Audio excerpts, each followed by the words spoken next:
안녕하십니까. 이주천TV입니다. 오늘 금요일입니다. 2020년 11월 13일 금요일. 시청자 여러분, 감기 조심하십시오. 오늘 주제는 역시 중국 공산당 문제, 중국 스파이 안 잡나 못 잡나 이런 주제를 가지고 한 말씀 드리겠습니다.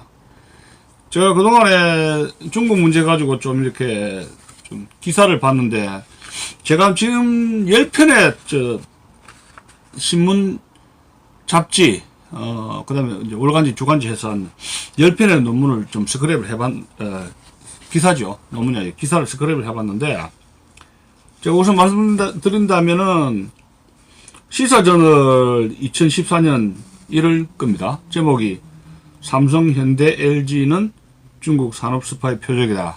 이런 제목이 있었고, 그 다음에 이제 2017년도입니다. 세 편의 기사, 블루투데이에서 세 편의 논문을, 세 편의 기사를 제가, 스크랩을 했는데요. 첫 번째는 한국에서 활동하는 중국 스파이, 왜 못 잡나? 두 번째는 한국에서 활동하는 중국 스파이들은 누구인가? 세 번째는 독일 거주 중국인 대학생, 학자 등 3만 명 잠재적 스파이 결론. 그런 기사가 있었고. 하나, 둘. 그 네 번째는 주간동화 2019년 12월 30일자입니다. 중화. 미국 내 산업 스파이 90%가 중국과 연관이 있다. 그런 기사고. 그 다음 이제 올해입니다.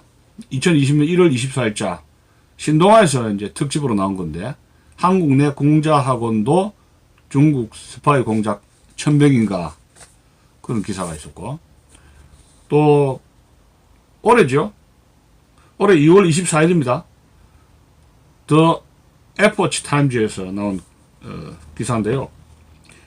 유럽 북미서 퇴출당하는 중국 공산주의 선전기관 공자학원 국내에서 체제선전 영화 상영이라 기사가 있었고요. 그 다음 서울신문자입니다. 서울신문 올해 8월 23일자 반기석의 외교 통일수첩, 싱하이밍 광폭 행보 전랑 외교인가 공공 외교인가. 이 싱하이밍은 올해 1월에 부임한 주한 중국 대사 이름이 싱하이밍입니다. 그 다음 기사 9월 11일자죠. 조선일보. 10년 내 1300% 급증한 중국 스파이들, 한국은 무풍지대. 이런 기사가 있었습니다. 조선일보. 그 다음 마지막 10번째 기사, 투데이. 제목은 싱하이밍 중대사, 중국에서 파견한 조선 총독인가, 이런 기사입니다.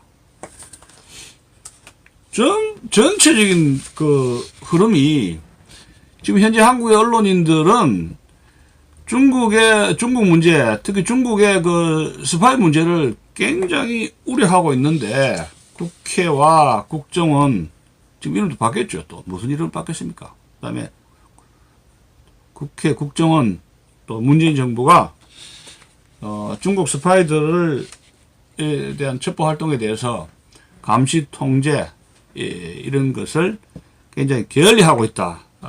뭐 그동안 한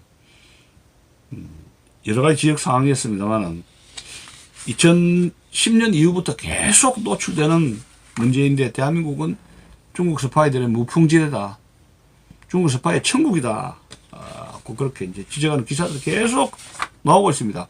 제가 한 5, 6년 동안에 박근혜 정부, 문재인 정부 10년 동안에 거의 중국 산업 스파이들을 제가 알고 있기로는 잡아가지고 엄벌에 처한 경우는 거의 제가 알고 있기로는 없는 걸로 알고 있습니다. 그러니까 지금 중국인들 좀 이렇게 한국에 거주하는 중국인들 종류를 좀 소개한다면, 이제 기업인이 있고, 그 다음에 취업을 한 노동자들, 노무자들, 취업자들이 있죠. 그 다음에 이제 유학생들이 있고, 그 보따리 상인들이 있지 않습니까? 그래서 결국 이 사람들이 이제 그 다중 하부망이라 그러죠. 이제 정보원이라든가 협력자들을 좀 통해 가지고 이제 각종 정보를 수집하고 있고, 이들이 최우선적으로 중시하는 것이 한미 간의 그 군사 정보하고 그 산업 기밀들이라고 이렇게 알려지고 있는 것입니다. 그러면 왜 중국 스파이들이 이렇게 자신의 안방처럼 들락날락 하면서 잡지를 못하는가, 이런 것에 대해서 블루투데이에서 나온 기사가 있습니다. 그 원인을 어떻게 지적을 하고 있느냐 하면은, 그 법률적인 미비가 가장 큰 문제라는 것이죠. 그럼 우리나라에는 형법에 98조에 간첩죄가 있습니다. 간첩죄 형법은 적국을 위하여 간첩활동을 한다는 것은 적국에 제공할 목적으로 한국의 군사상의 기밀을 탐지하거나 군사기밀에 속하는 자료를 수집하는 것을 말한다 해서 간첩죄가 정확하게 명문화되어 있고, 거기 이제 100조, 101조에 미수범, 예비, 음모, 선동, 선전 그런 조항을 둬가지고 처벌한다 해서 간첩죄의 특별 규정으로 군형법 13, 15, 16조, 국가보안법 245조가 또 이제 같이 있고, 그 이제 이 간첩죄 범하는 자는 사형 무기 또 7년 이상의 징역을 처한다고 이렇게 명시가 되어 있습니다. 2013년부터 한 3, 4년 동안에 해군의 모 소령이 27건을 중국 정보원에 건넨 혐의로 이제 체포가 됐는데, 간첩죄를 적용하지 못하고 처벌을 못했다고 그래요. 그 이유는 뭐냐면, 현행법상 적은 북한이고 중국은 적에 해당되지 않아서 간첩죄를 적용하지 못했다는 겁니다. 이게 참 기가 막힌 이야기입니다. 그래서 국회에서 여러 차례에 걸쳐서 이 간첩죄 상대방을 적국에서 외국으로 확대해야 된다고 해서 여러 차례 국회에서 이제 개정안을 올린 모양인데, 그것이 처리되지 않고 폐기되는 그런 문제점을 발생을 시켜서 오늘날에 이까지 지금 이루어졌습니다.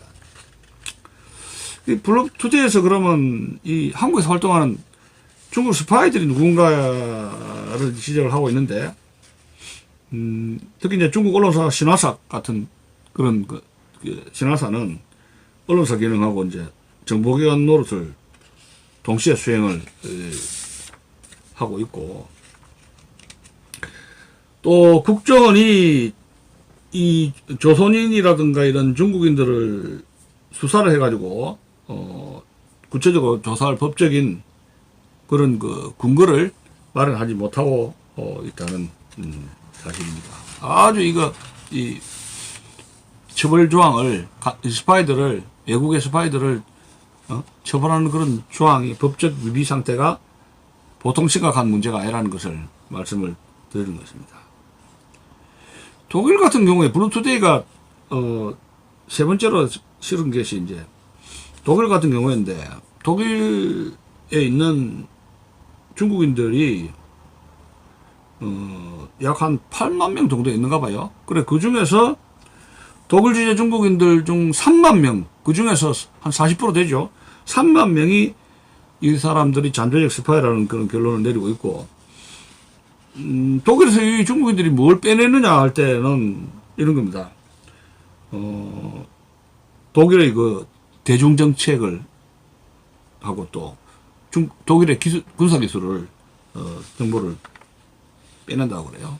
처음에 이제 굉장히 통상적으로 우호적으로 접근해가지고 관료, 실업자, 학자, 군인들을 대상으로 해가지고 이제 접근해가지고 기밀을 빼낸다고 합니다.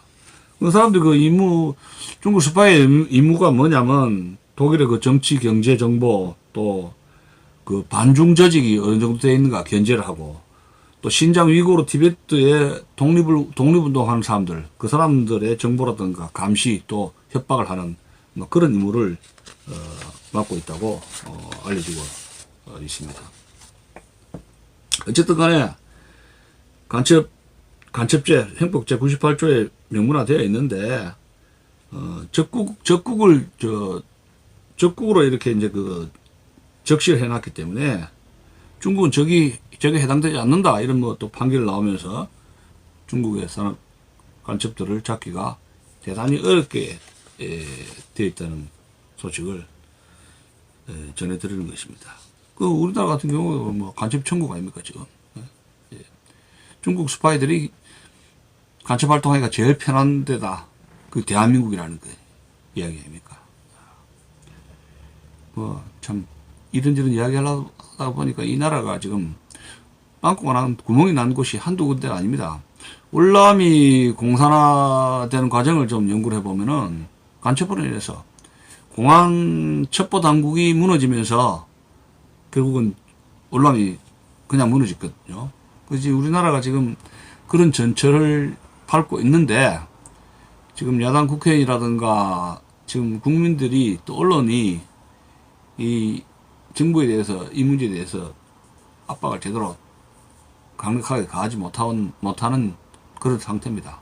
지금 하루하루 나라가 지금 벼랑 끝으로 점점 기울어져 있는 상태입니다. 우리 정말 정신 차리지 않으면 우리 대한민국 제대로 구할 수가 없지 않는가 그런 생각을 하게 됩니다. 오늘은 중국 스파이의 실상에 대해서 안타까운 실상에 대해서 말씀을 드렸습니다.